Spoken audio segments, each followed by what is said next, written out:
Okay, we'll call this meeting to order at 10 o'clock.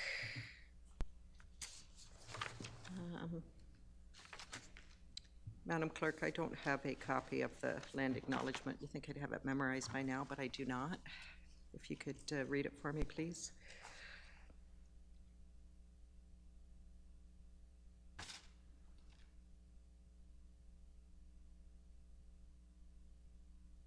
Absolutely.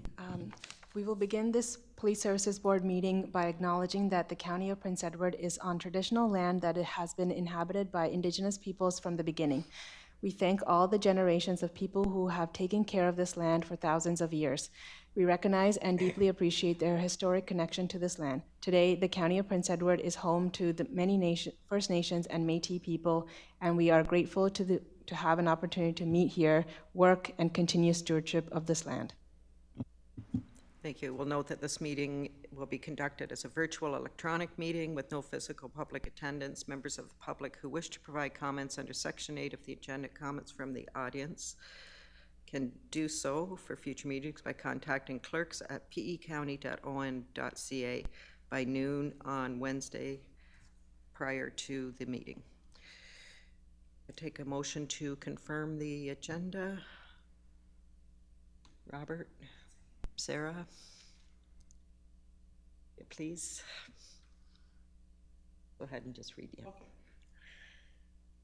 Agenda for Police Services Board meeting September 7th, 2023. All in favor? It carries. Yes, Sarah was the seconder. Is there any disclosures of pecuniary interest and the general nature thereof? Seeing none. We have the motion to adopt the minutes from the meeting of June 26, 23. A mover, please. Rick, seconded. Sarah, if you could read that for me, please, Rick. Oh. The Police Service Board minutes from the meeting held June 26, 2023, that the Police Service Board meeting from the meeting held June 26, 2023 be adopted. Any questions? Seeing none, all in favor? That carries. Okay, and we have a presentation today. Welcome Janet Fever, the Municipal Policing Specialist, to address the board regarding the OPP Municipal Policing Bureau.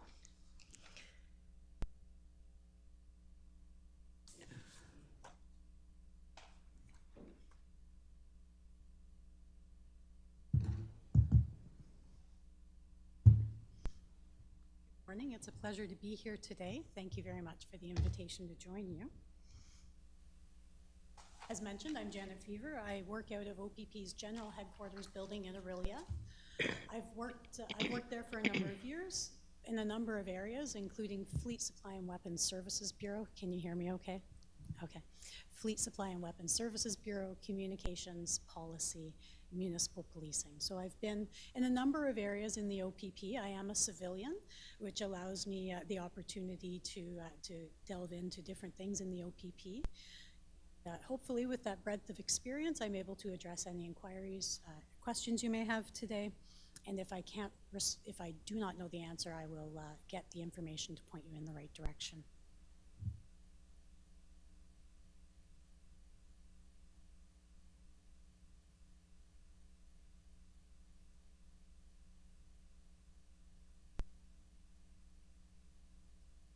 Okay, thank you.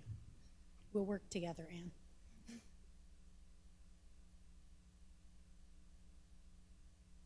So I've provided a presentation that will give you an overview of the billing model.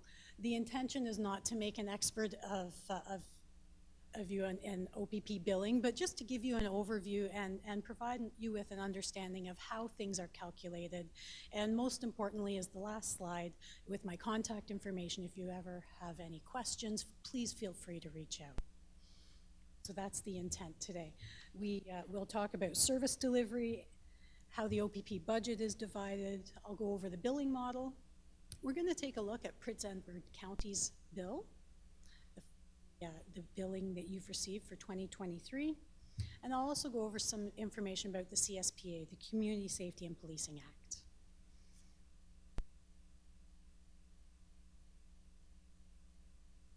Now, the OPP, like many organizations, has a strategic plan. I'm not going to go over the whole strategic plan with you today, but I would like to share with you the vision that we've outlined in our plan, because it really does embody how the OPP delivers services in a very short sentence. It's safe communities and a secure Ontario. That is municipal policing, provincial policing. And that guides our work. How do we do that? How do we deliver services that are provincial responsibilities, municipal responsibilities? Well, we use something called an integrated service delivery model. And what that means is that officers are deployed where they are required, when they are required, regardless of the municipality they are in at the current time. So on any given shift, an officer could work in different municipalities, doing municipal policing, doing provincial responsibilities as well. And that's seamless policing, and it really does provide efficiencies for the citizens of Ontario. But we need to keep it straight. We need to keep it straight for your bill. So the OPP uses a system that's called the Daily Activity Reporting System. It's DAR for short. And DAR really is key to municipal policing cost recovery. Officers enter their activities into this DAR system, and there are fields which allocate certain calls to municipalities, the types of calls that they're doing, whether it's provincial or municipal. So this DAR system really does sort out the officers' activities any given day. We have some really great smart data people back at headquarters. They sort through that data. They apply a lot of calculations to it, and in the end, we have municipal billing. And municipalities are only billed for municipal responsibilities in their area. So that's how we keep it straight.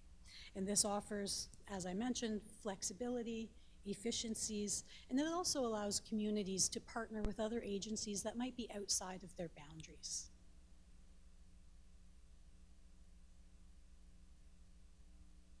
So this slide is horribly busy, but what it does is it outlines the OPP budget. So in 2020, 2021, the OPP had a budget of $1.2 billion. That's a lot of money. It's divided. On the right-hand side, we see provincial responsibilities.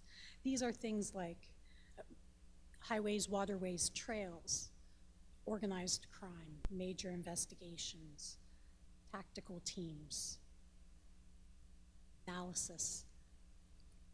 All of those teams and all of those services are provided without any cost recovery from municipalities.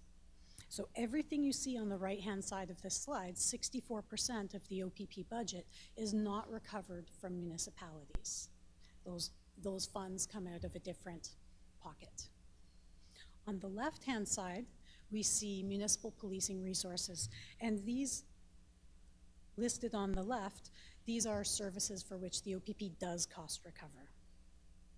Frontline officers, communications, prisoner guards, vehicles, regional headquarters, uniforming equipment, that sort of thing. These funds are recovered from municipalities. The OPP is required under legislation to issue they manage the cost recovery, and the funds recovered go to Ministry of Finance. So that's a lot of money, and we're going to break it down a little bit. If we go to the next slide, we see that for 2023, the budget has gone up a little bit. We have $417 million that needs to be recovered from municipalities across the province. The OPP polices 330 municipalities and over 1.2 million properties. So we need a model that is stable and that will address all of the intricacies of that policing. So this is an outline of the model. There are three major components to a bill. The first one will be base service cost. That's the one at the bottom with the orange line. Base services include proactive policing. It includes legislative activities, training, and administration. Every municipality, every property is allocated the same base service cost across the province. And right now it is $165 per property. We get our property data from MPAC annually, and it includes household as well as commercial properties. So base services, every property is allocated $165. On top of that, we have another element of the bill that we call calls for service. This is the reactive policing, when someone picks up the phone and makes a call for service. That could be a disturbance, a missing person, a crime call, collision, that sort of thing. Any call for service that comes through, of course we track it in the DAR system. If it is a municipal billable call, goes into the system and is categorized according to working groups, and we're going to get into that in a little bit. But the calls for service are allocated per use. So that's the variable component of the bill. So the fixed component of the bill is base, the variable would be calls for service. The next element of the bill is other costs, and that covers things like overtime, court security, accommodation, cleaning, and enhancements.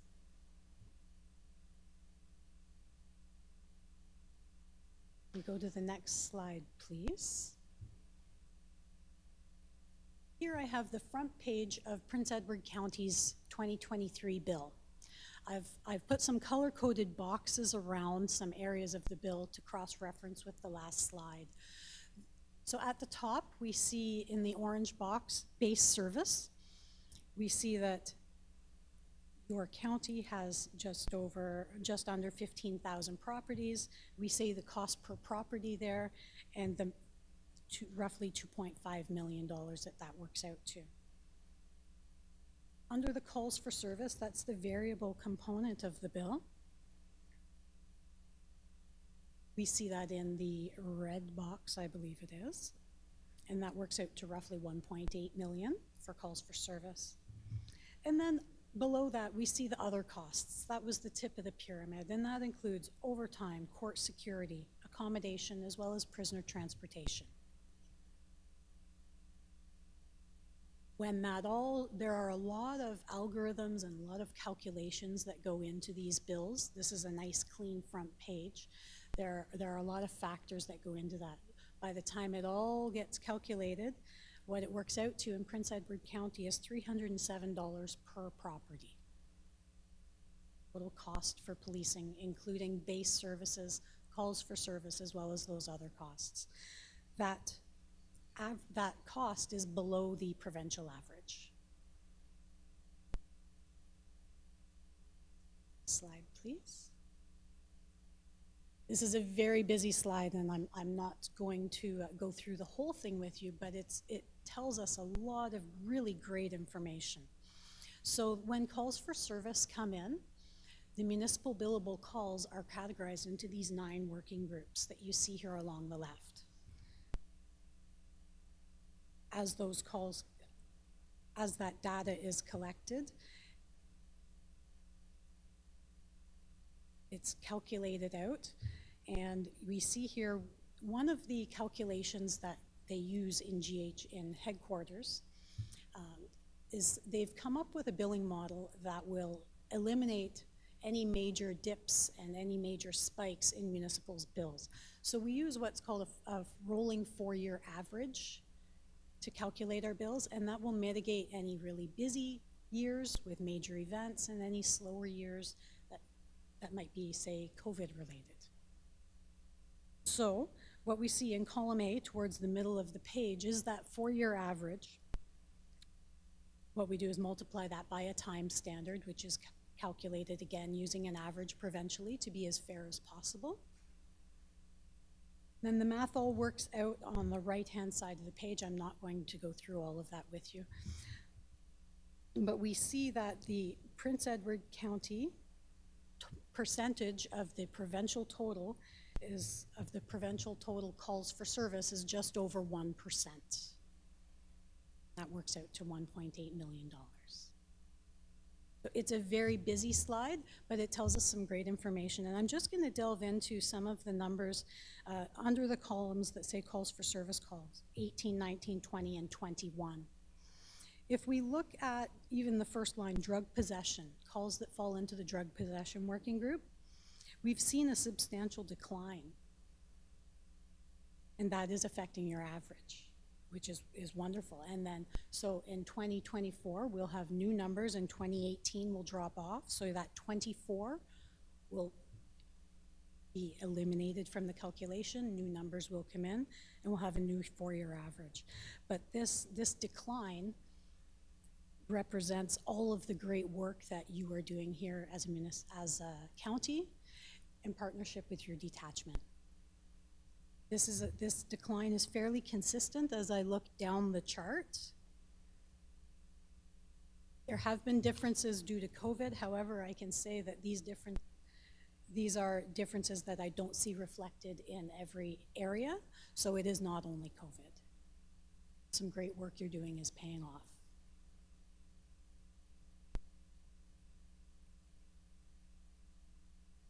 I'll move on to the next slide, please. So this slide represents the billing model and the stability of costs that municipalities have experienced through the implementation of the billing model. It goes back to 2015. If we look in the middle towards the left, the total cost columns, we see that the price for 2023, roughly $4.5 million, is about the same as 2015. Costs have remained quite stable over the last 9 years.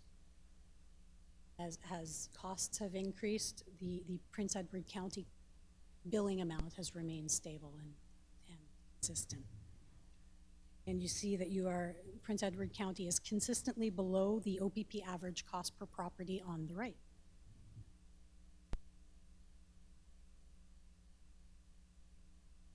Go to the next slide, please, Anne.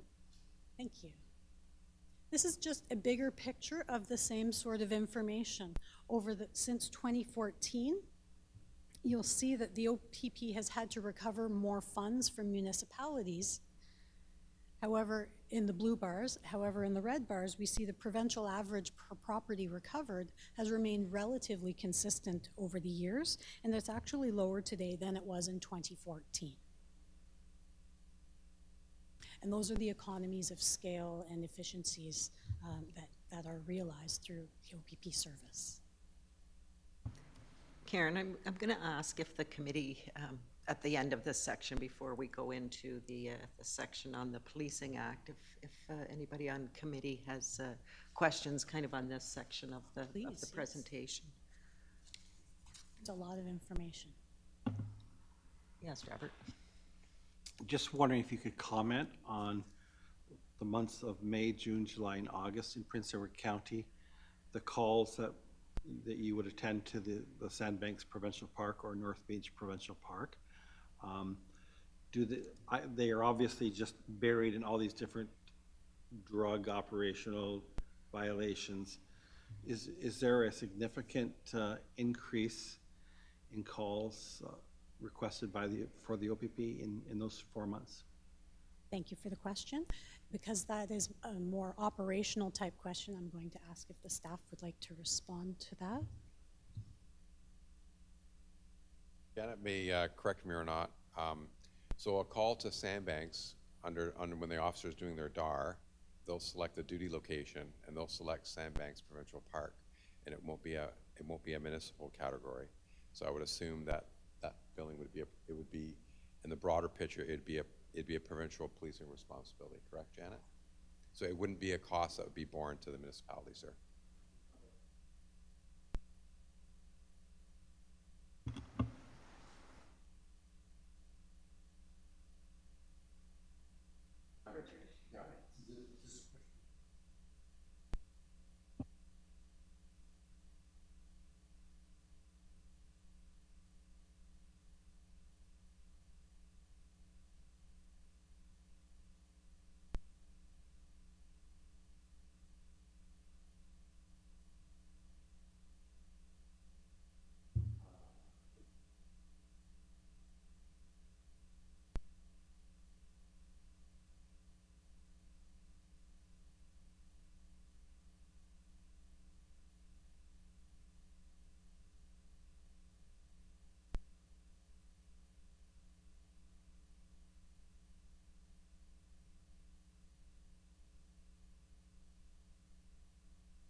understand your question.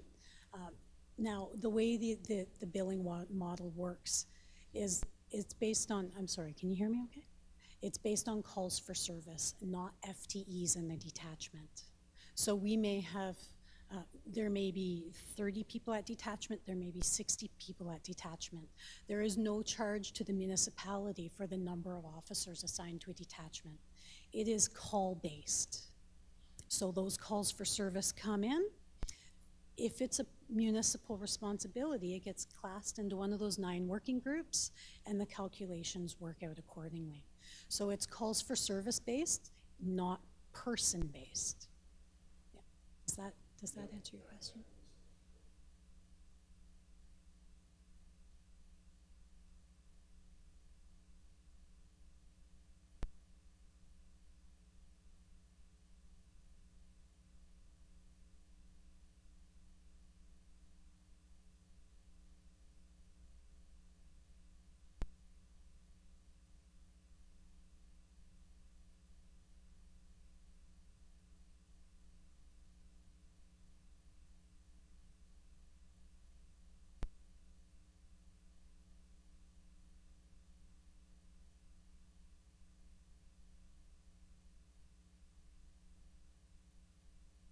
Those requirements are a ministry decision, as they apply to all officers in the province.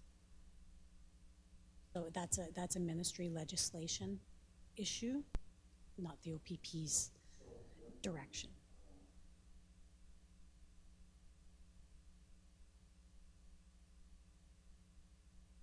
I'm sorry, when would?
I'm happy to go back and to search information that the OPP has released on their stance on the hiring standards. The hiring standards are established by the ministry, so the OPP adheres to those just like every other police service would. There is also a drive for recruitment right now to get officers on the road, and there is I trust the ministry is looking at all sorts of different factors in terms of what makes effective great police officers and what prerequisites they need to accomplish that job. It may be education, there may be other components as well. The ministry is setting up those standards. I will go back and look for any communications the OPP has issued regarding that. You're welcome.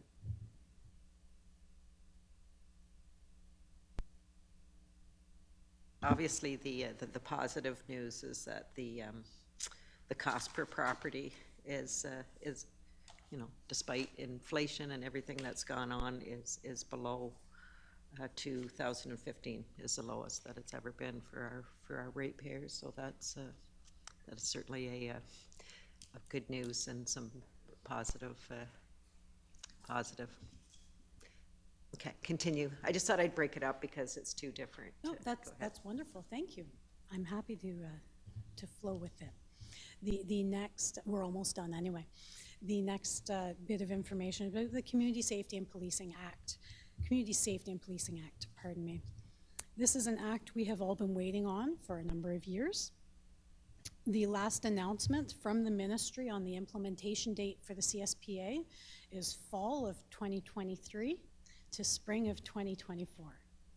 So we are still operating within that window for expectations in terms of implementation until the ministry makes any other announcements. So we are ready for the CSPA.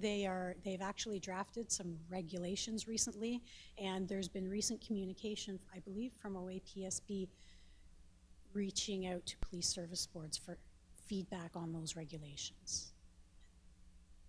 So the regulations are being drafted, and some of them are in consultation stage right now. That said, we still do not have a firm implementation date. When it does come in, it will eliminate the distinction between a contract and a non-contract policing arrangement that the OPP has with municipalities. All municipalities will have the option to request enhancements and extra services from the OPP if they so desire. So it will eliminate some of the distinction in the background, the administrative side. It will also change the detachment board. So police services boards will be dissolved and replaced with the OPP detachment boards. I believe the composition of these boards has been submitted to the ministry already, and I believe the municipalities are in direct contact with the ministry about the approval for those boards. There will be many other changes with the CSPA as well, but these are the main ones that I really wanted to highlight for you. And the last slide has my contact information. That's my cell phone number. I provide my cell instead of my office number, so you can reach me whether I'm working remotely or in the office. Please reach out anytime you have a question. I'm here to help, and you will get a real person. You will not get pushed around a telephone system. So please, by all means, reach out if you have any questions, or if your council has questions. Are there any questions on this final little section on the new Police Act? I guess we wait. Okay. Any other questions? Oh, thank you for your presentation. Very good. If I could have a motion to receive the presentation, Rick, and seconded by Robert.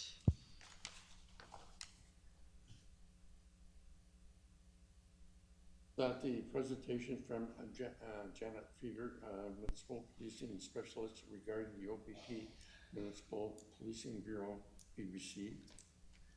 All in favor? And that carries. Thank you very much for your time.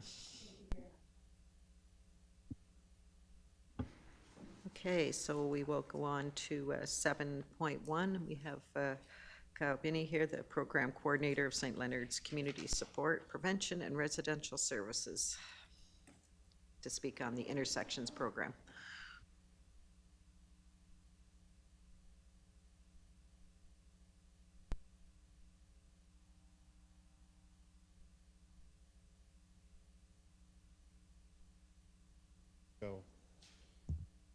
Good morning, everyone. Oh, I'm a little taller. There we go. Is that okay? Perfect. So as it was said, yes, my name's Kyle Binnie, and I am a coordinator for the Youth Reach program through St. Leonard's Community Support, Prevention, and Residential Services. I've been within the organization for 17 years. I worked in the residential program and transitioned into the community program when we amalgamated with COS Community Organized Supervision and Prevention in 2020. At that time, I took over the what was known as the Intersections program, which was in its pilot stage at that time, which was funded from 2018 to 2020 as a pilot. At that time, it ran out of money as of April of 2021, and since then, we have essentially been borrowing money from the different pockets through the ministry to limp our program along. So today I'm here to talk to you about Youth Reach Community Support, because we are pivoting away from the Intersections program and into a new program called Youth Reach Community Support. So Youth Reach Community Support is a voluntary evidence-informed early intervention program for youth aged 8 to 17 who are at risk of being justice involved. This program helps youth and their families access and engage in available supports and services within the community in order to reduce and prevent further interaction with police services. This is essentially the same mindset that the Intersections program was. It's the same age group, and it follows the same philosophy of it coming from a police referral. The reason for the pivot is because there has been a proposal to the Ministry of Children and Social Services for a duration of about 2 years, asking for appropriate funding to ensure that Intersections can remain a program in the municipalities for all of Eastern Region, and the ministry has done nothing to move anything forward, and we have nobody to pay our staff or to be able to provide the service, so we needed to pivot at this time to ensure that we can continue to do this service for the communities that are a part of our area in Hastings and Prince Edward. So again, how do you refer? Referrals to Youth Reach Community Support are completed by local OPP detachments in Quinte West, Center Hastings, Prince Edward, and Lennox-Addington. And the contact information on how to make a referral is right there. The only person or the only police service in Hastings and Prince Edward at this time that is left off is Belleville City Police. And the reason for that is because since the pilot's inception in 2018, they haven't provided any type of funding towards the program. And because we had to pivot because we're not being able to run the program appropriately without funding, we had to remove them for the time being. We do plan to go to Belleville City Police with the same type of presentation that we're doing today to say this is what our ask is for, to continue to have run a sustainable program in all of Hastings and Prince Edward. But for now, we're working with just our local OPP detachments. So essentially, what happens when you make an Intersections referral? So to clarify, when we're talking about non-criminal situations, we understand that when people call the police, they're looking for assistance. But a lot of police that are interacting with people between the ages of 8 to 17 are dealing with situations that are not necessarily a criminal charge. This could be situations of mental health supports, conflict within the home, runaway behaviors, not attending school, substance use, etc. When those situations happen, the officers obviously respond and do their best to handle the situation, but their job is not to be a social worker once that call is over. So when that call is over, the family obviously and the youth require assistance, and that's why these officers are encouraged to make referrals to us so that we can actively work with the family, get them connected to those supports, services, and programs that are available within Hastings and Prince Edward to hopefully again, reduce that call for service. That is the mindset of this program. That has not shifted away from Intersections. So this actually reflects well with the previous presentation of calls for service. The mindset of this program is to reduce them.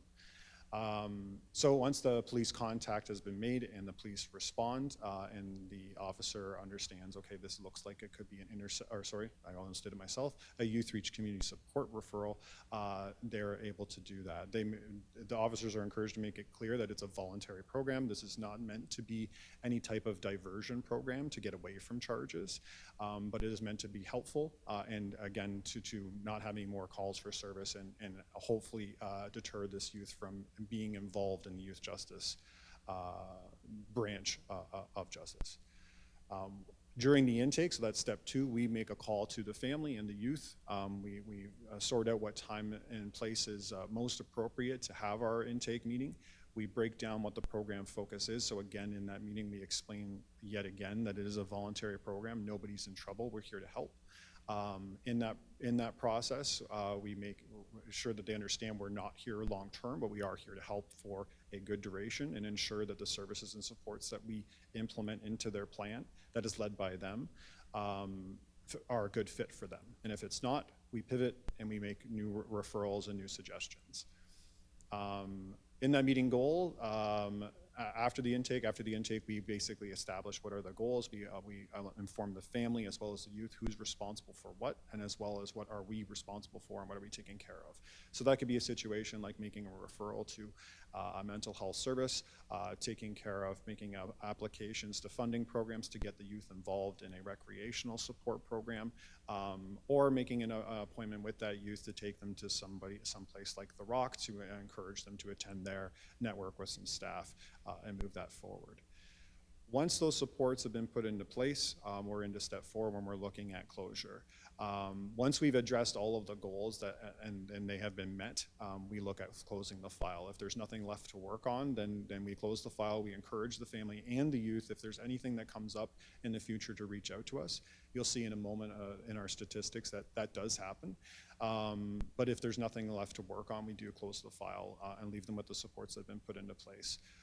Or the other, and this is a change from the Intersections program, or a duration of 4 months has happened. And the reason for the 4 months duration, why that is there, is because we have had experiences in the past where the family has said originally that they are interested, and then it turns into a situation where we're making a lot of appointments and making a lot of calls and a lot of effort to engage the family, and they're not engaging. And that can lead to high caseloads and basically, taking slots or time slots away from families that are actively wanting to move things forward. So if we tried and we've only got a couple things moved forward because of lack of participation, that's where that 4-month thing would be of value. Once we've completed the file closure, we do send a discharge report to each detachment monthly to say these are the youth that have been discharged from the program, and they've either been successfully completed, we were unable to contact them, or they've refused the program. We don't get into the situations of what they've been referred to because it is all confidential, but we would like the officers and the detachment to know, was this successful for this youth? Because if a call for service happens again for them, that could be that cusp of, is this a charge, is it not? Perhaps they choose a different method if the youth and the family is not willing to engage in the service. Next slide, please. So just to show you some statistics, traditionally our fiscal year is the April to March, but I tried to capture from last August until this August. So overall, there's been 16 referrals that have come in from Prince Edward County. You can see that new referrals is 45.8%. Re-referrals, meaning that a referral has happened, we worked with the family or the file was closed and another referral came in from an officer, that is 12.5%. And reconnections is 4.7%. So to clarify, what's the difference between a re-referral and a reconnection? A reconnection is the family or the youth on their own accord coming to us. So we encourage them when we close their file to tell them that if you need us again, you can come back. Or if we've connected with them and they said the timing is not right, perhaps the youth has moved out of the area temporarily, perhaps it's just not a time and place for them to actively engage in the service, they call us and they say, we're ready now. And then we engage in that service. So you can see in this area, actually, we have a large amount of reconnections, which I think is a reflection of a good thing because they're not calling the police, they are calling us to do the work. This breaks down of all of Hastings and Prince Edward, just to clarify that this is not only for Prince Edward County, this is all for Hastings and Prince Edward. Where are these, what are kind of the focuses, or what referrals are we making with our clients and our families? So you can see that the big ones here are the community resources and supports, and yes, that's a broad statement, and there's a reason for that because we would have way too many numbers when we're talking about recreational programs and things like that. So that makes up a large demographic of our youth and the referrals. Mental health being closely behind with about 23%, and then employment being about 19%.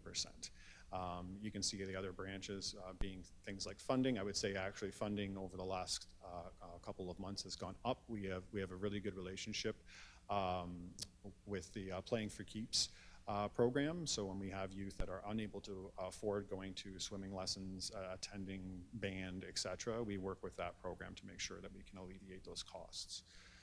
And then the last demographic there being skills programming.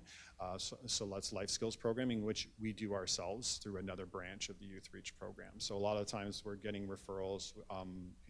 My son has anger management issues, etc.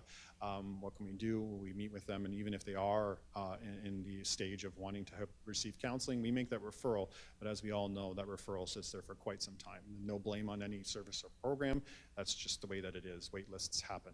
We don't have a wait list. So if we are working with the youth and family, we will sit there and we will start doing some life skills programming. We are not counselors on things like anger management, like things like bullying, online safety, consent boundaries, etc., until they can meet with appropriate services, supports, and counselors. Next slide, thank you. These are all the community services. I should not say all, but these are a large amount of the close connections we have within the community. We work with a wide variety of agencies, and that is kind of our deal. Is we are the Swiss Army knife of Hastings and Prince Edward. We're not trying to facilitate the counseling. We are not trying to be the service. We are trying to be that bridge to those services. But we know that again, can be a big waiting game, and we can understand that trying to navigate these services for any person and any parent at any capacity can be very difficult. So we do our best to make sure that they get connected with who they should be connected with. Next slide, please. So just to provide some officer feedback, so we work again closely with a lot of different officers, and from a Prince Edward standpoint, if you have any questions about the impact of intersections/youth reach community support, I would encourage you to talk to Constable Aaron Miller. I work with Aaron very closely on several occasions. You'll actually see a picture of him and his little posse that came to join us during a presentation at one of the schools. So this is an officer feedback from Devin Leeworthy, who at the time was a community safety officer. Before the addition of intersections, again, youth reach community support being that same focus. In our community, officers were often left with, could you move that, I don't know if you can move that picture up, I just can't see what it says. Sorry. I will say with lack of resources to assist youth and their families when responding to calls involving at-risk youth. Since the inception of intersections or youth reach community support, officers have relied on programs as a referral to youth and their families to aid in reducing repeat calls for police, freeing up officers to focus on other crime prevention and law enforcement duties. Intersections youth reach community support is an essential resource for Quinte West OPP.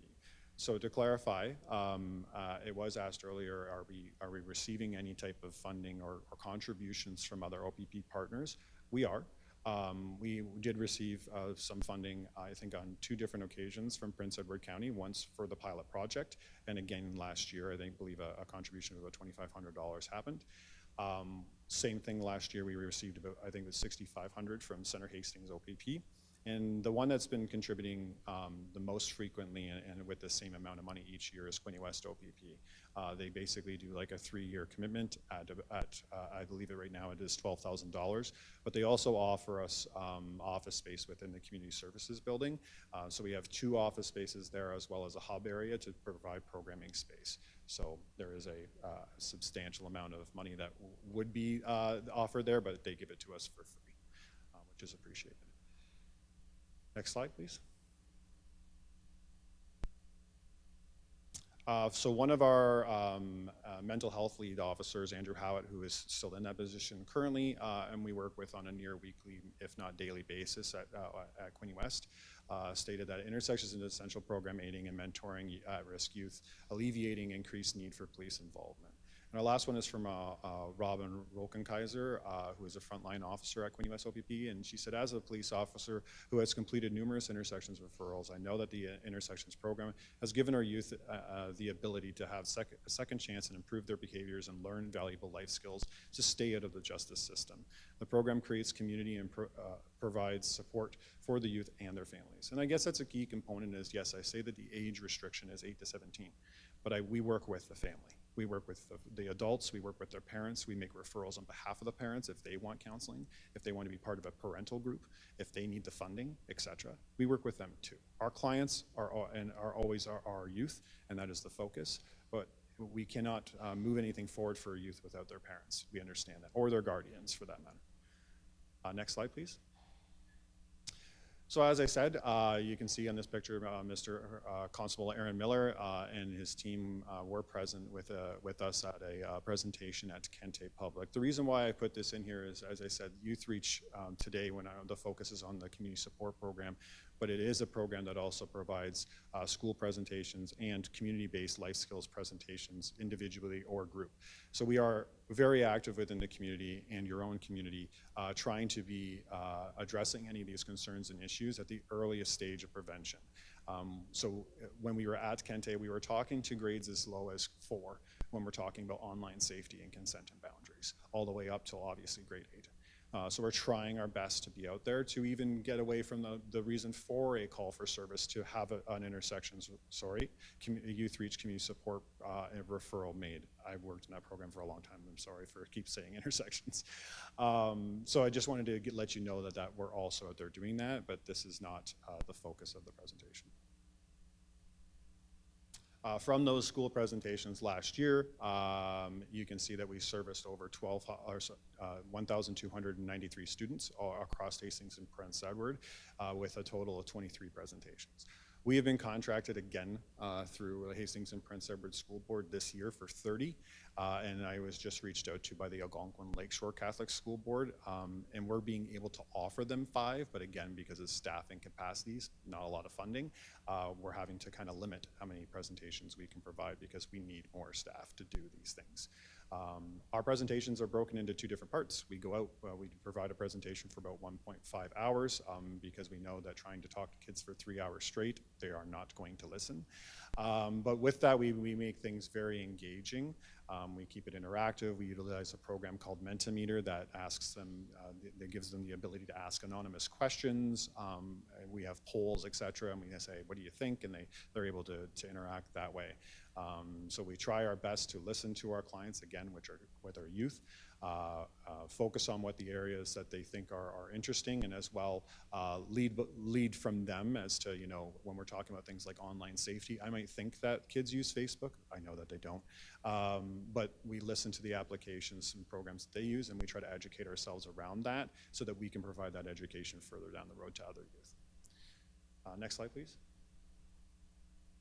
So essentially, how can we continue to help with youth reach community support? So what we're asking and what we're requesting, and it's not just from Prince Edward County, I want to make that clear. We are here to ask today, but we are going to be asking Center Hastings OPP, we will be asking Quinte West for their continued contribution, and we will be asking Belleville City Police for the same thing. So Youth Reach Community Support is requesting $30,000 annually with a 3-year commitment. And the reason for a 3-year commitment is to create sustainability for this program.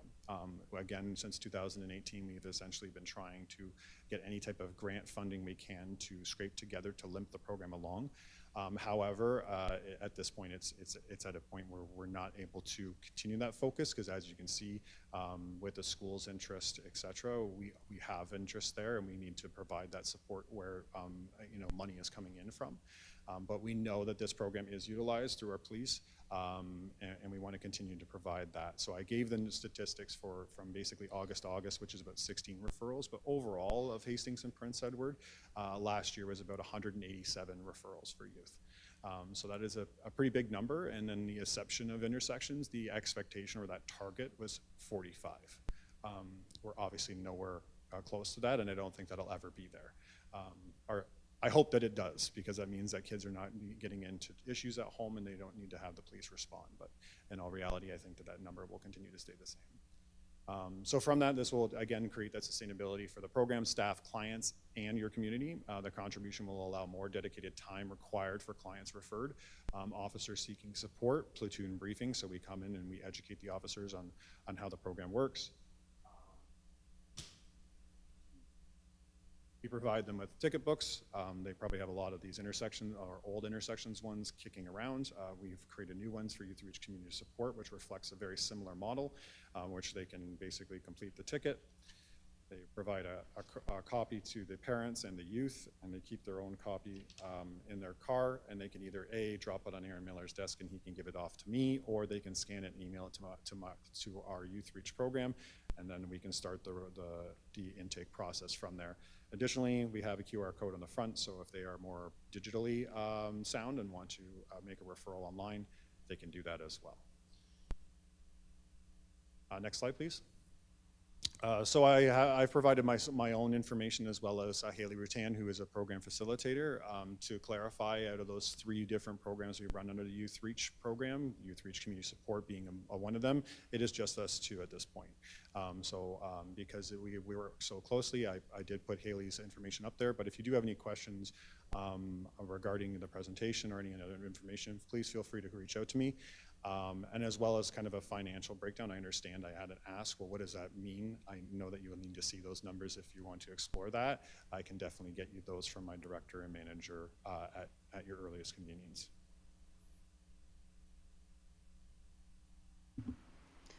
Thank you. Questions from the committee? Yeah, thanks, Kyle. Good to meet you. You said that you were speaking with the Ministry of Children, Community and Social Services. I heard at the end, I don't think those conversations have gone too far. Any signal from them over the next couple years? No, we were asking essentially on a monthly, if not bi-monthly basis for about a year and a half, and we're essentially being told that, no, it's not dead, but okay, well, where are things at? How can we move forward? We need to keep our staff, and we were told nothing. So again, at that point, it was a decision from my management that we're going to pivot. We are going to remove ourselves from the intersections model at this point, and move it towards this youth reach community support. If the ministry decided tomorrow to pick up the phone and say, we're going to give you your intersections funding, it would be a very simple pivot back. But at this point, we need to be able to hopefully be able to provide this program and service in this area, and intersections receives $0 at this point. Rick?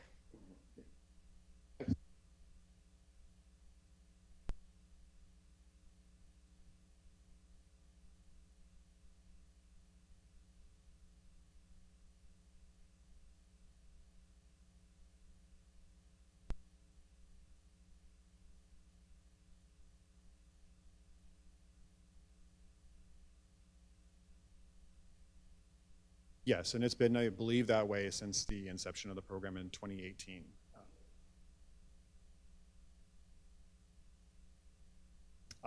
In 2018, all agencies, including Prince Edward County, Center Hastings OPP, Quinte West OPP, and Belleville City Police did provide a contribution.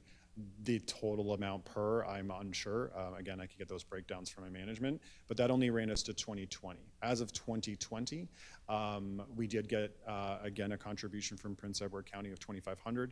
We received $6,500 from Center Hastings OPP, and this was last year. And then the standard $12,000 per year from Quinte West OPP.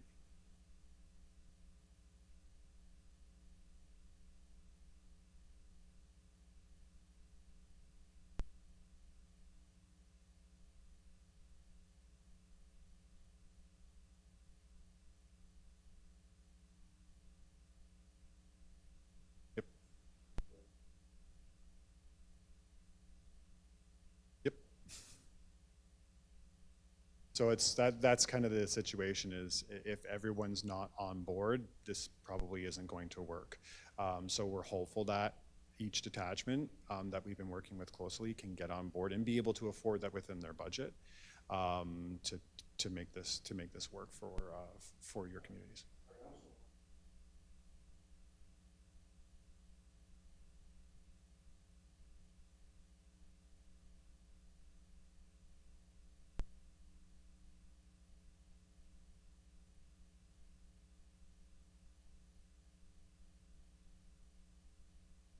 I'm less familiar with the intersections program, and I think other members of the board, but that still continues to operate in other regions across Ontario, correct? It does, yes. At this point, other organizations have been continuing to write grants or ask for funding from local United Ways, et cetera.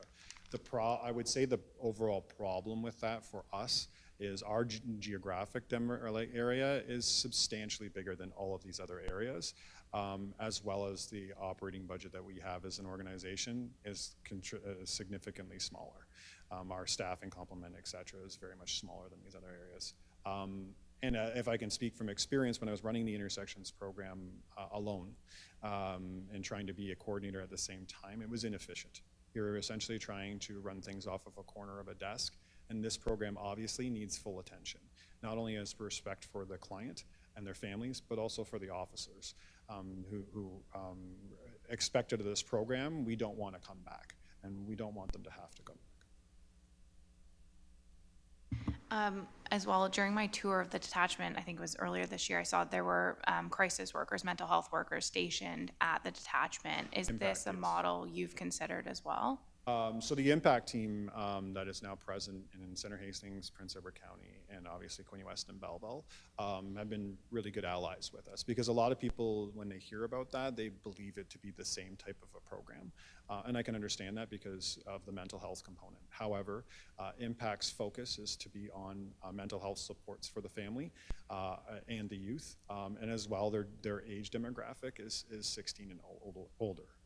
So that is, out of our demographics, which is 8 to 17, is a smaller amount. It doesn't mean that we're ever upset if they're making referrals to mental health. That's great, but we understand that pictures don't only revolve around one situation. It's usually multiple things going on. So we work really closely with them.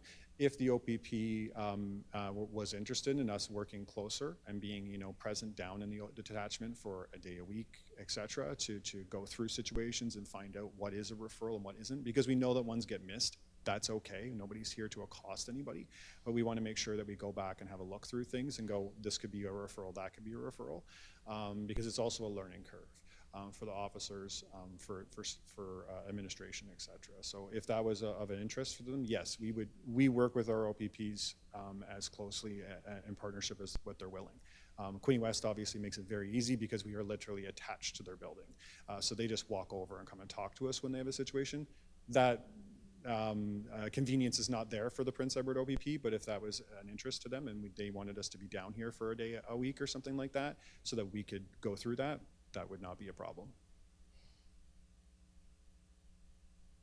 Last question, just of the financial ask, is that going to be the same ask of every region? Yeah, it will be. Yes, so the only exception is Quinte West OPP, and the reason for that is because they do provide us with $12,000, but they also provide us with a place to work, and so that is kind of incorporated into their cost. So the $30,000 would be the ask for Prince Edward, Center Hastings, and Belleville City Police.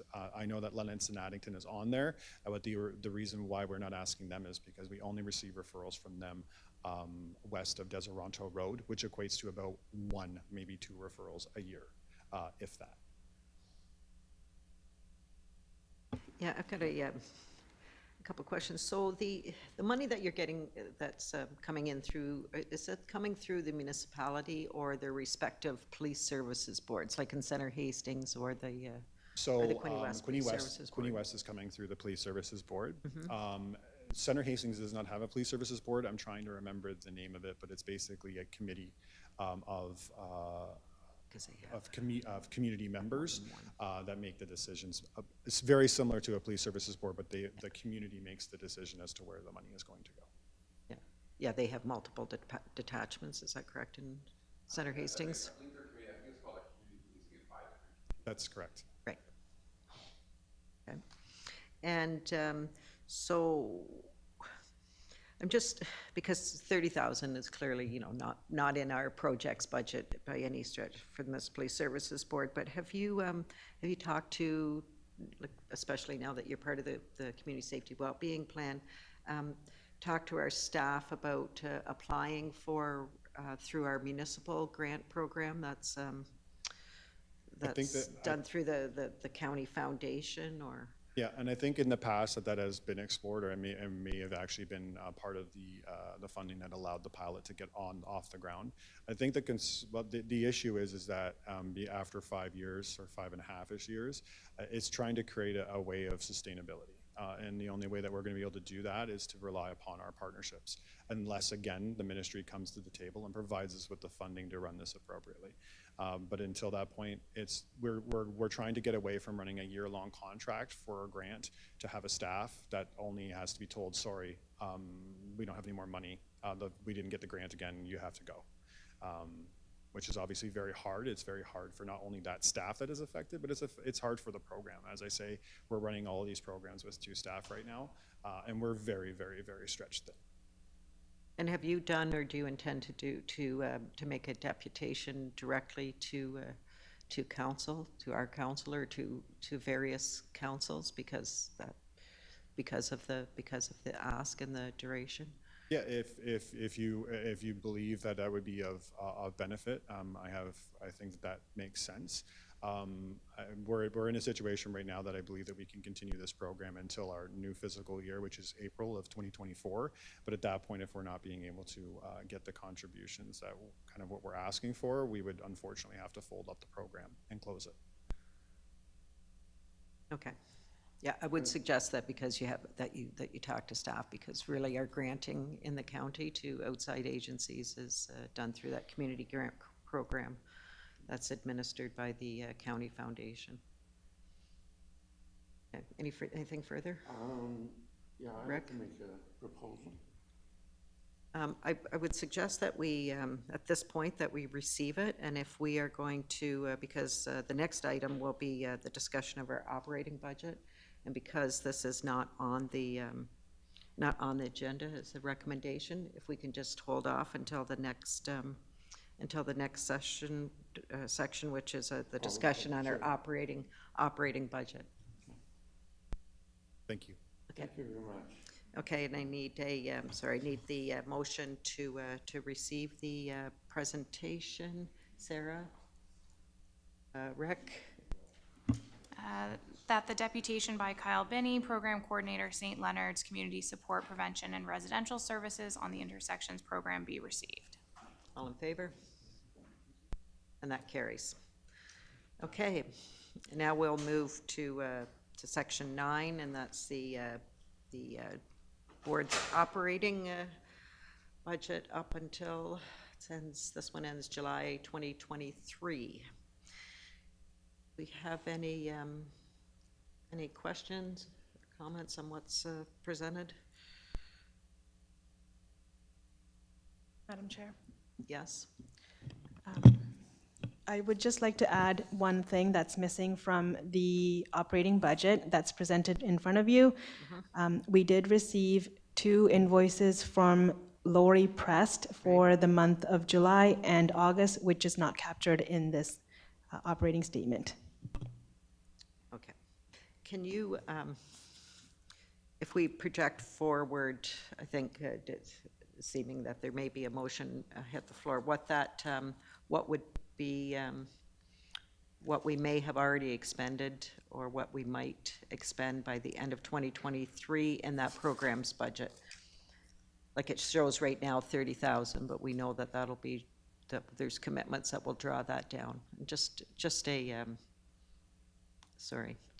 an estimate. So 6, I'm guessing 6, another 6 is 12.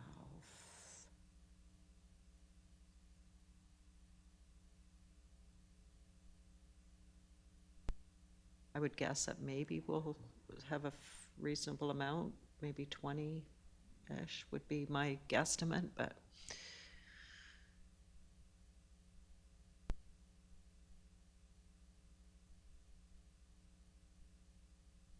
Correct.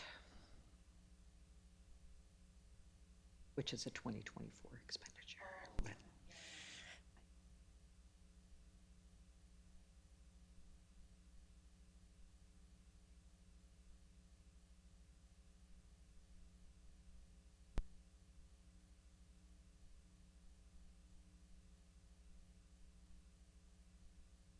recognizing that we will still have some invoicing to come from our facilitation of the community safety well-being plan up till the end of the year. If you can get us within 5,000, that would be good. I'm making a guess, but I'll see if we come up with the same. Through you, Madam Chair, the current usage of the budget line projects and programs is $8,300 and Yeah. some odd dollars. 24, so if we use another 5, yeah. Yeah, I figure by our other commitments, we probably have 20,000 maybe left in that project's budget would be a conservative estimate. Okay. And so, is there any questions on what we have in here? There is a motion that's right below it, but Rick, this would be the time if you wanted to, Yeah, to make a motion. Yes, I'd like to make a motion. Unfortunately, we can't commit for 3 years. I can't see that committing. But I think we could commit for 1 year of proposing $5,000 out of the project and programs with the condition to meet with the community. And also that we get regular updates on how other OPP are going to contribute their fair share. Yeah, okay. So the motion then is to, and this would be for 20, I'd like to make it clear, right, that we're in 2023. So this is a 2023 budget allocation from projects for $5,000, and that we receive regular updates. I mean, it's not, like, I know that your fiscal year is different than our fiscal year, but I'm sure you'll take the money when you can, when you can.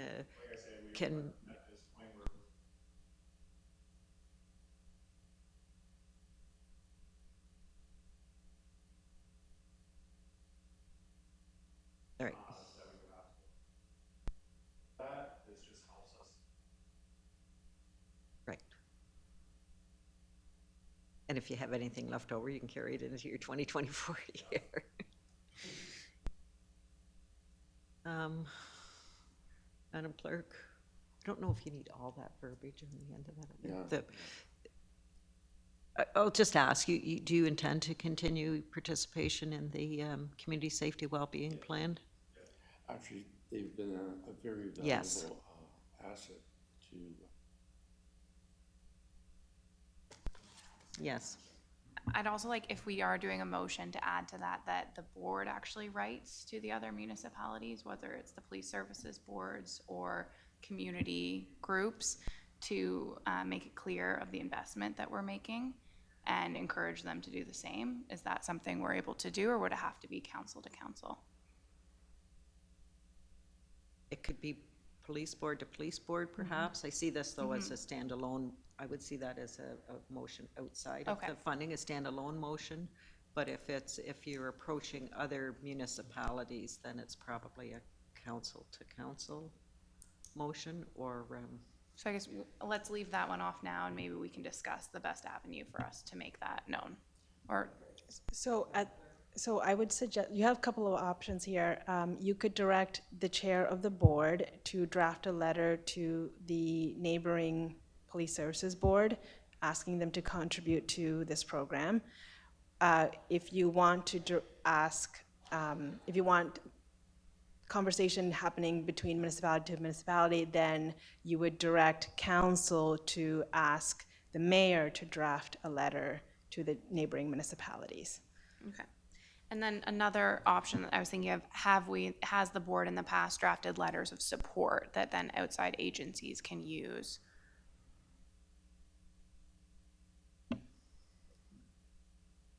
No?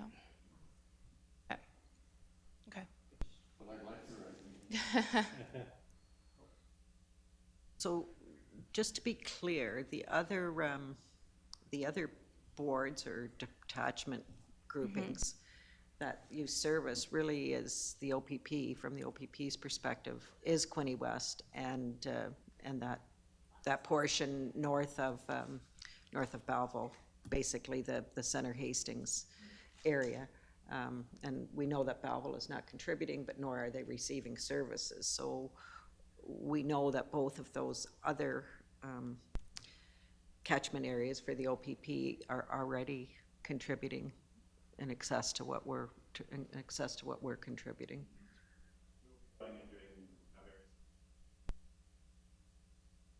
Right.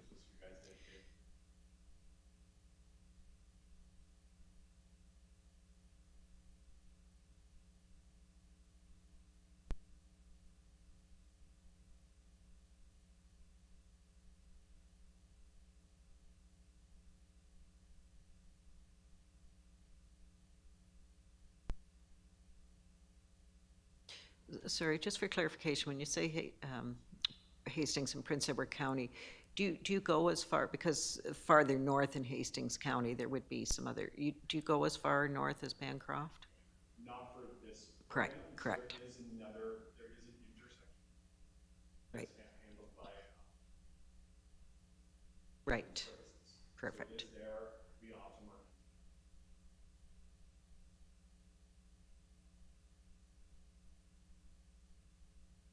Yeah. So just your basic service area then is that broader Center Hastings, Quinte West, Prince Edward County? Thank you. So do we want to just make the motion for the allotment? Yes. Knowing that we've got the commitment that they're going to stay with the community safety wellbeing plan without the rest of the verbiage? Madam Clerk, do you want to read it out for us, please? Absolutely. Is Sarah the seconder? Sarah? Okay. So this motion was moved by Rick and seconded by Sarah, that the Police Services Board direct $5,000 from the projects and programs line in the 2023 PSB budget to St. Leonard's Community Support, Prevention, and Residential Services.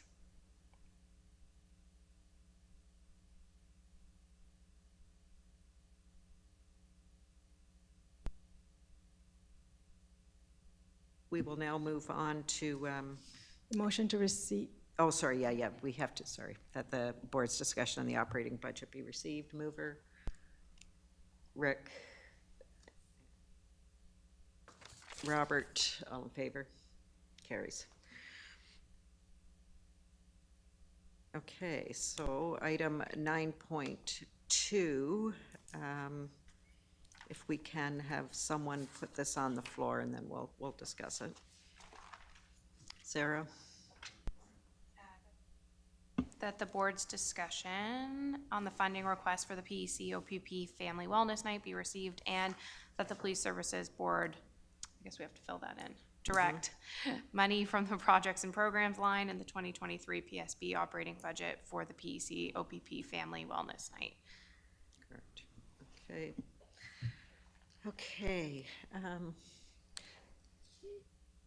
Yes, go ahead, because I think we have made some commitments. I'll just say that we're still working within the 2023 budget.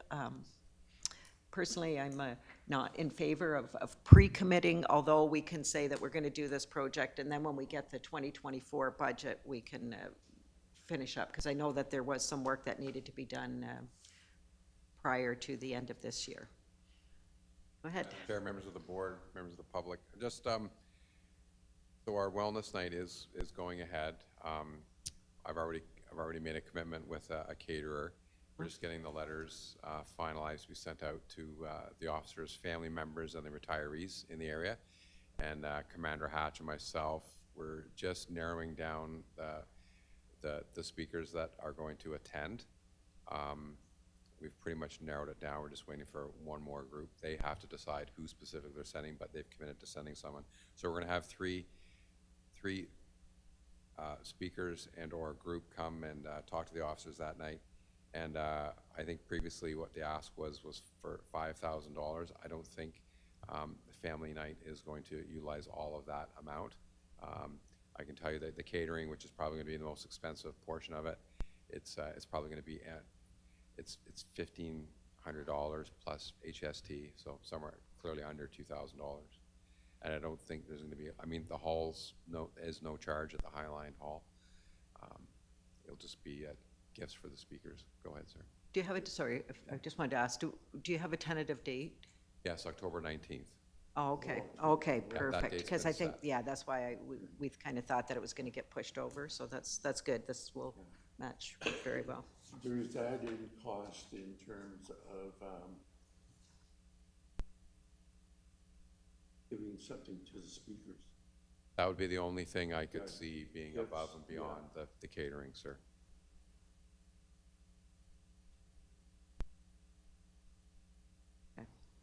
So I think we had kind of earmarked a certain amount, but if we put in there up to, right, and then you can present your receipts, right? So you don't see getting probably, what would you think would be an outside upper limit of what you would require? 2,500? That So would if be we- the upper. Yeah, so if we said 3,000, that would be, you Absolutely. would be Yeah, happy with that? absolutely, yes. Okay. I ask you, are the regional psychologists participating? Yes, they are.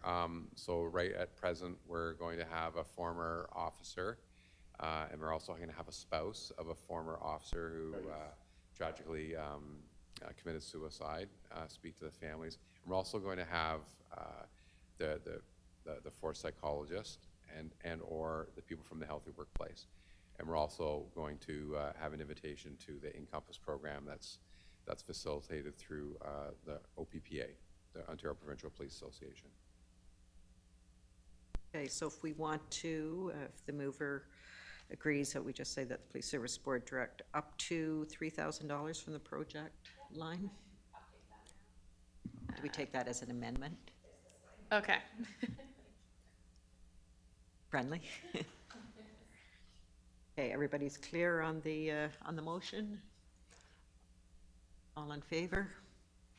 And that carries. Okay, now we move to the 2024 operating budget, the draft. Is there anybody from staff that wants to speak to this, or, I mean, it's reasonably self-explanatory. It's the numbers kind of that have changed would be just the whatever the transfers.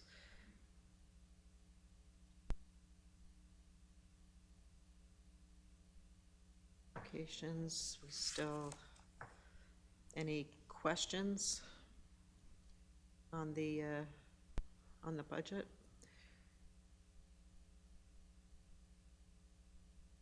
I mean, projects have dropped a bit, but then our requirement for projects has also decreased, so I think that's pretty reasonable. So, Madam Clerk, so once, if we receive this, and then we're going to just direct this, right, and this will come before council during the regular budgeted process. Yes, through you, Madam Chair, that's correct. If you approve the draft budget as is, it'll be included in, for council's consideration in their 2024 budget meetings. The only thing I would want to highlight, most of the budget allocation stayed the same from 2023, except for the membership and publications. I added another $2,000, given that the OAPSB membership is about $1,600 per person. The second change. Can I, sorry, so is that a new thing with the Ontario Association of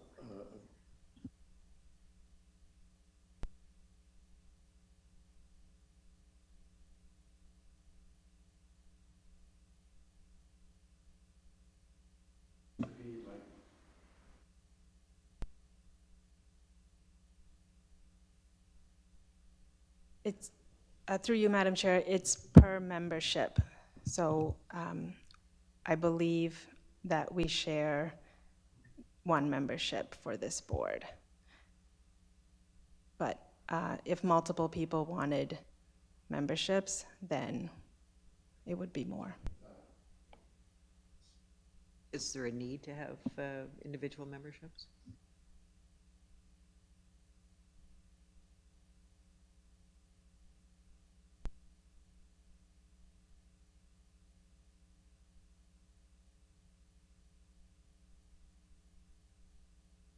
what the Ontario Association of Police Services Boards, they're trying to dredge up more revenue.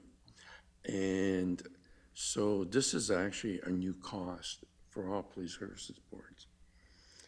So technically speaking, if we all went to an annual meeting, they'll charge you not only the membership, but then also the cost of attending. So your actual cost is going double to go to an annual conference. If we send one representative, then Then that you're would be- okay. Then you're okay. Yeah. Okay.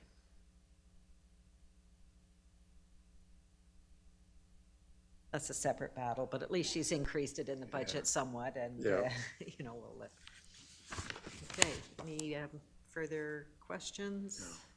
We'll take a mover and a seconder. Read the 9.3 there, please, Rick. Sorry. That's okay. And the seconder, Sarah, Robert, whoever's turn it is. That the board, wait a second, 9.3?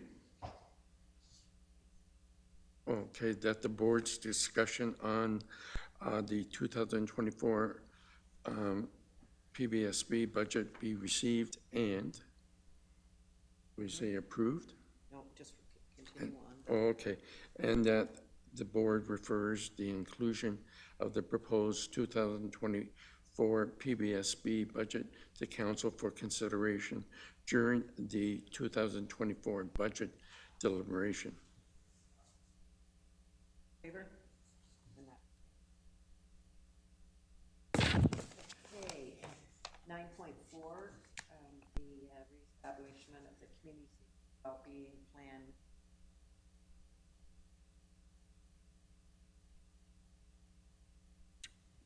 It's Julie? Staff, Julie. Wanna further?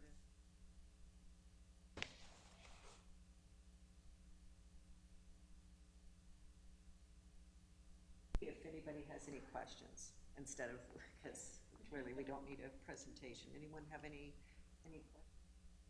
questions? I just got one, it's more of a statement. I know we've been under pressure to make sure that the community safety well-being plan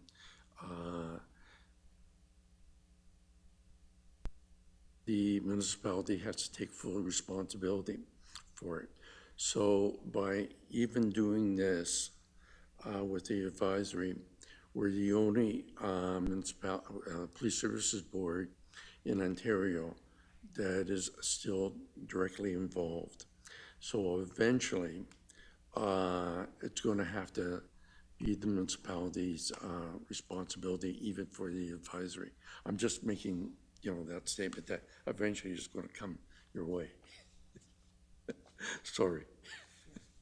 And just as some background, I've had some discussions with staff, and this is, we recognize that this is a transitional movement, but that it, for the time being, and you will see in the terms of reference, right, that the work will kind of come through the Police Services Board and then on to council, and this will help us transition. I mean, the legislation is not even all totally in effect, so in these uncertain times, I think this is a good way to we're updating, because now we'll have a actual community safety and well-being plan working group. But I do we put working group / like, when does it stop being a working group and when does it become an advisory committee as per the pending legislation? To the chair, I might defer to Madam Clerk to provide some insight on that. I thought we were actually initiating an advisory committee based on the working group, and that could be just some wording differences. Through you, Madam Chair, I'm not sure when and if there's a difference between a working group and an advisory committee. The legislation requires that an advisory committee be established for the development of the community safety well-being plan, which the municipality has completed. We're at the second stage now where we're implementing the plan. So we've moved on from the development phase, and implementation phase, and this is where the working group is needed.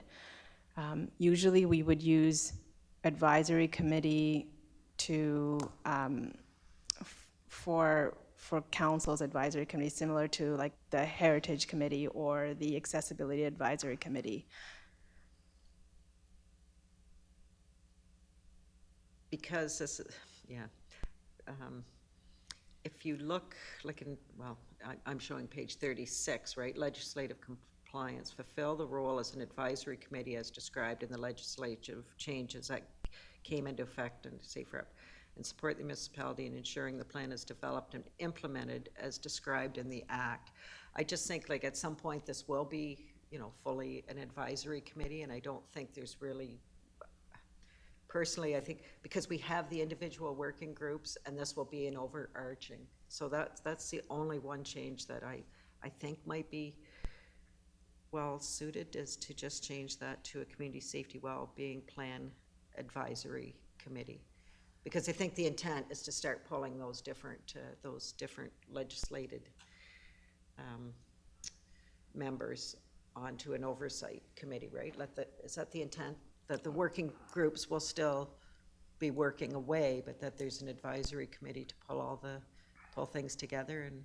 Yes, to the Do the chair, that reporting. is the intent, and I believe that through Ann's research, whether it's called a working group or an advisory committee is not of material interest to the ministry, as long as there is a path to report from that group to council, then it would satisfy the requirements of the legislation.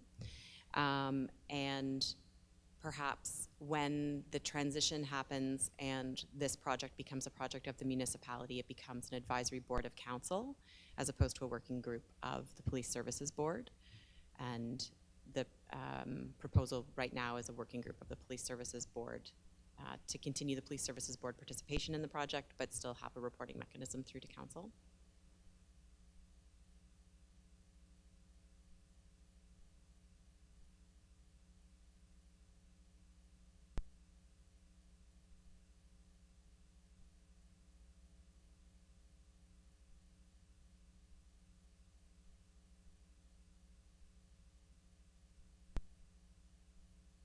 The second.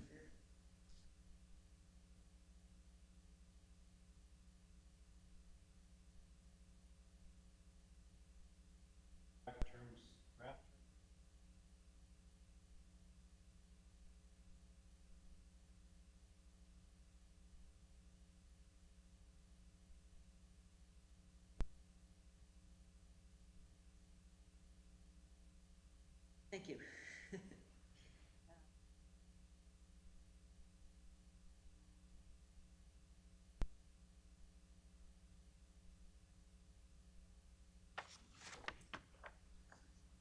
Now you're on the hot seat. Yeah, now it's it.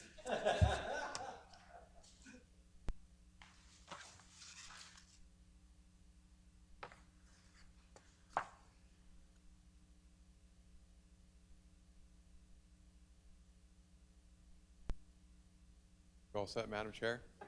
Madam Chair, members of the board, guests, members of the public. As you know, Commander Hatch has gone off to Lennox-and-Annington OPP, and I'm filling in his role for the interim. And it's a role that I certainly completely understand. It's a role that I'm privileged to do. It's something that is very important to serve and support the members of the detachment, and I certainly am fully committed to doing that. And not everyone on the board knows me personally. And My apologies, I should have introduced you, but no need you to go ahead. apologize, Madam Chair. Just a little bit about myself. I came to Prince Edward County in 2001, where I joined the Ontario Provincial Police, and prior to that, for 14 years, I was a member of the Canadian Forces, and I was a military police officer with the Canadian Forces. That was a significant period of my time. I did just about everything that you could do as a military police officer when I was involved with the Canadian Forces. Served all over Canada, went on peacekeeping operations, went to some major disasters, some major events throughout Canada, and certainly did enjoy my time with the forces. And then I had a little bit of change in direction and applied to the OPP, so I was hired in 2001, and I came to Prince Edward Detachment, and I've been here ever since. And since arriving here in Prince Edward County, just absolutely love the community, love working with all the different community partners, and certainly Commander Hatch. He is very involved with the committee, with various committees. I call it his sort of committee work, and that was one thing that I promised to him, that I would continue on all his work while he was away, and keep all of the momentum and all of the committee work that he's been involved with. So I'm still continuing to do that.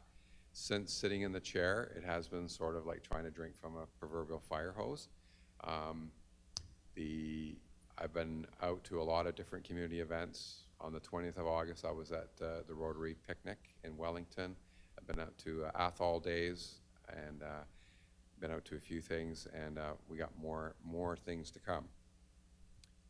Did you want me to get right into, Madam Chair, in regards to public complaints and staffing update, in secondary employment?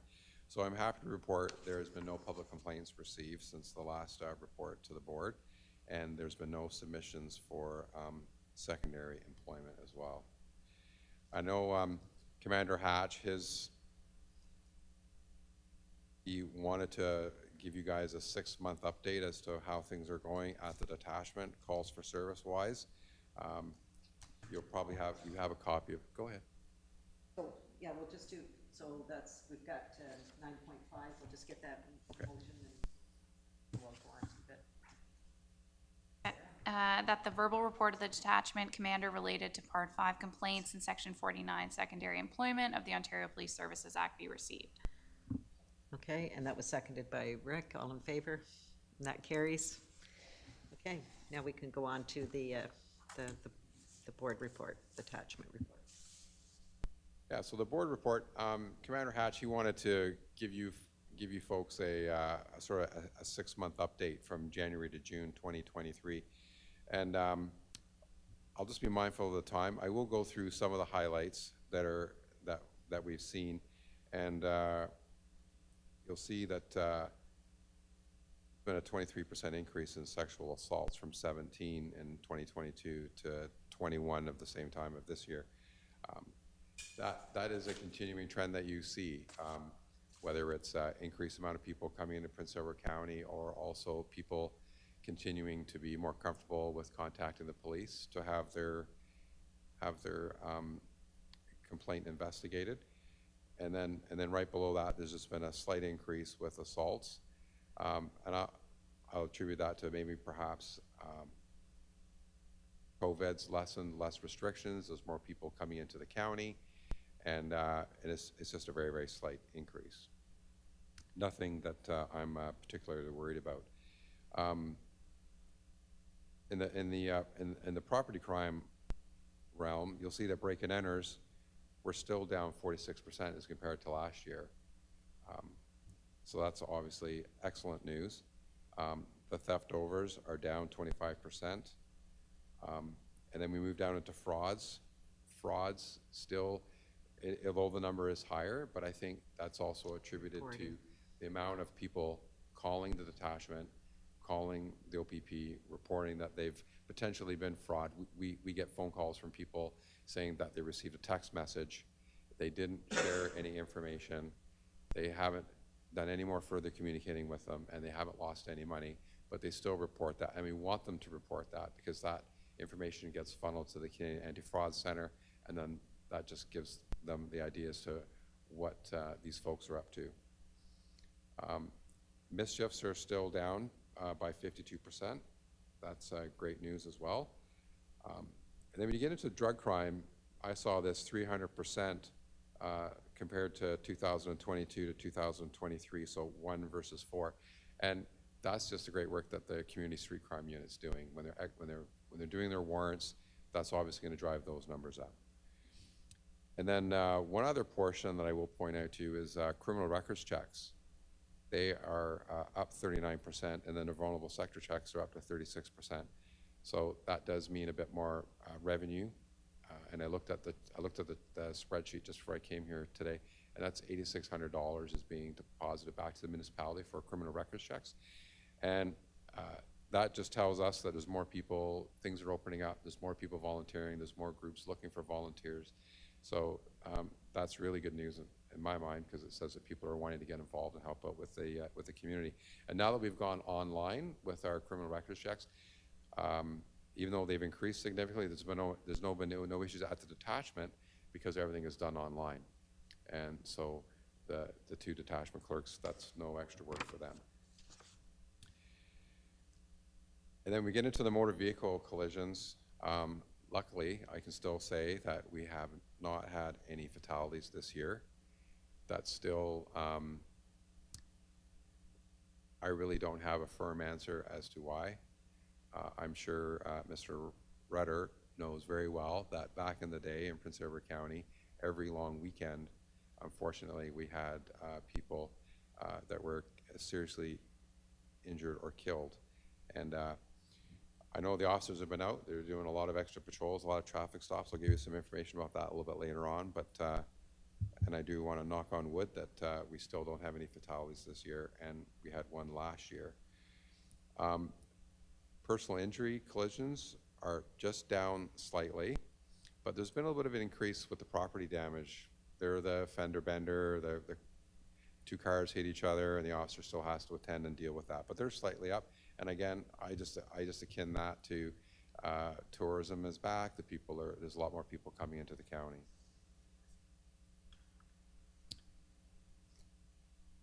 And then just to give you some staffing updates. So in June 2023, Provincial Constable Brent Gretzky from the Brant County Detachment lateral transferred to our detachment, as well as Provincial Constable Jade Scott.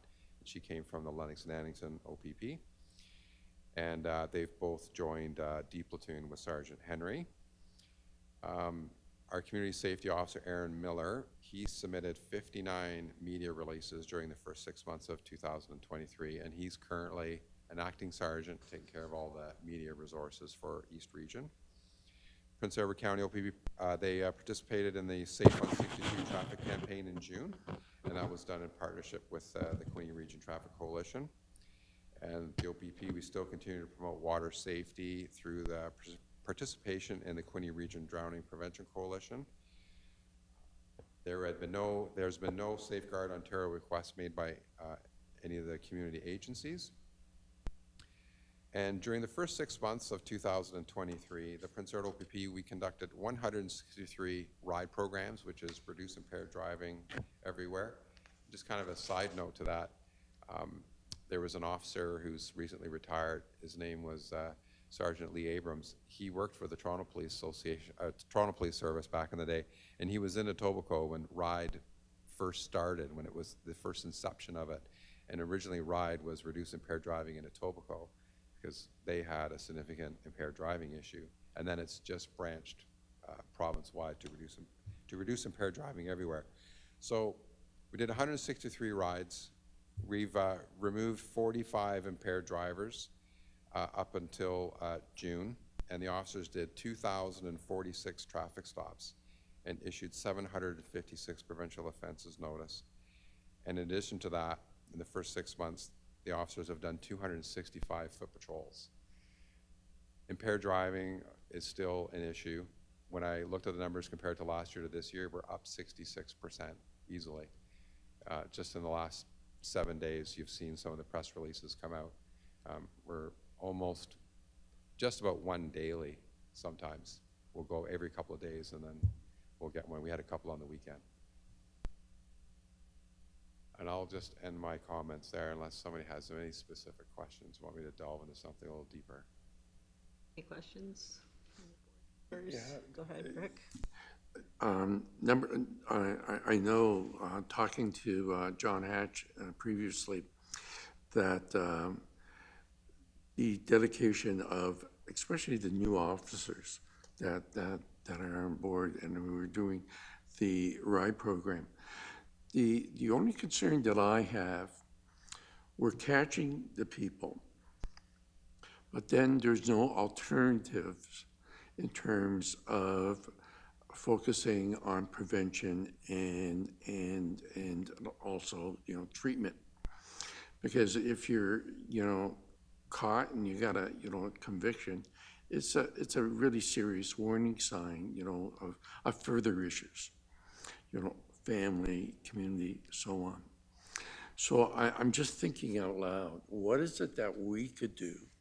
Or is there a possibility of when there is a conviction of drinking and driving, can the board receive further reports in terms of what's being offered to the offender in terms of treatment possibilities? Because it's, you're cashing the people, but nothing else is happening. Well, I just make one comment, sir, in regards to that. So we are, as the board may or may not know, I was involved with the implementation of the impact program. Yep. And this was something, to be quite honest, we didn't consider when the four of us were first designing and implementing impact. So recently, a gentleman was stopped for impaired driving, and the officers are making impact referrals now because it's mental health and addiction. So that gentleman was referred to an impact worker. Within 2 weeks, so usually when someone's stopped and processed for an impaired driving offense, the Crown attorneys, their direction is for their first appearance date, we do it within 2 weeks. And there's a number of reasons why they do that. So within that 2-week window of when the person was released from the station and sent on their way, the impact referral was made by the officer. Impact engaged with that member, and before his first appearance within 2 weeks, had already been contacted by Impact, made a client of Canadian Mental Health Association, HPE, had already received counseling sessions before his first appearance, and he went to court and pled guilty, and is still involved with getting his addictions issues supported. That's the thing that I think we should hear. That's impressive. Yeah. That's really impressive. And the officers are doing things like that, and that was something that when you try to think of doing everything for impact, so this is another means of what we're using impact for, and the officers are very mindful, and it is voluntary. I mean, obviously, sure. the officers are making impact referrals for impaired drivers. It's whether the impaired driver wants to engage with that. And that gentleman, I was in court when he told that to the judge when he was pleading guilty. Just on the sexual assaults, we've out, like, for quite some time now, we've had an increase in the ones that are considered historic, right? Because people are more comfortable coming through. And also from the long-term cares because of the change in their reporting requirements. Is that still, do you see that part of that increase that we see in this term as being a little bit consistent with that? And I find the ones that come from the long-term care facilities, they sort of ebb and flow. They're not, and generally, I do know one specific case where there was one particular member or resident of a long-term care home, and they've since put measures in place to keep them safe and everyone else safe in the home. So we were getting a lot of calls from that one particular person, but now they've got some processes in place, security, that should hopefully drop off, and they won't be phoning us so much. Right, and that's in these numbers, yes, right? So that people don't. Okay, and the other one is on the increase of assaults, and I'm going to ask, not specifically, but if there's been any reduction or as part of the increase due to youth treatment centers. Lately, we haven't seen a lot of calls from that particular treatment center in the North End. Is that the one you're talking about specifically? So the calls are not that's not affecting that increase in the assaults. Okay. The majority of the calls we've had from them recently have mostly been categorized as a trouble with youth call. That a single resident has walked away from the home and they're calling the police for help. There haven't been actually assaults. Okay. Thank you. Okay, mover, seconder, somebody would like to. Madam Chair, can I ask you a question? On our agenda, is there a section that we could other business from the floor where topic doesn't directly relate to court, but I'd like to talk about a red light or doing photo light section. Where would that come up under our discussion time to talk about? Typically, if we want to amend the agenda Should to have that include, yes, but we could, now, if it's that specifically traffic-related, that could also be directed to the Traffic Advisory Committee. But I will, once we get this through, if you want to discuss it briefly, then we will. I almost got nailed at 10 o'clock tonight. Yep. It's a corner, it's a dangerous corner at the best of times. Oh, You know where I'm talking about. oh, I You don't know. need to- I know. I almost got hit this morning. That's, actually, there's a traffic circle going in there. Well, That's 2 years or 3 years out. well, they haven't even, that one hasn't even had the report. Okay, well, we'll get this, we'll get that's okay. We'll get the report, if somebody could just read that one, please, and we'll get that one. I can move that. That the Detachment's Police Services Board report to Prince Edward County be received. Seconder. Rick, all in favor? Carried. Did we do the one for the one prior? Because I know they kind of ran one into the other. Yes, we did. Okay. Okay. So we'll now slightly amend the agenda, and I'll give you a few minutes to. I would just like to put on the floor a suggestion that we maybe have a discussion on whether it would be feasible or required or beneficial to put up red light cameras at the intersection of Lake Street.